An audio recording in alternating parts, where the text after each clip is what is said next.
No, scomodo e antipatico a nessuno come percezione, perché poi si sa che manifesti sicuramente.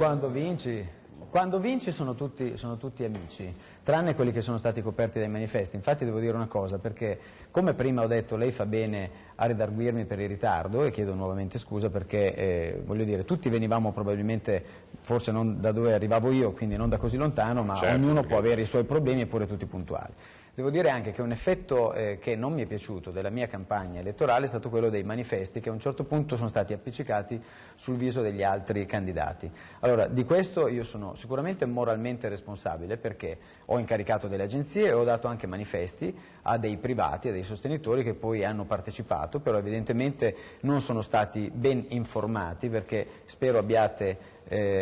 così, voglio dire, la compiacenza di darmi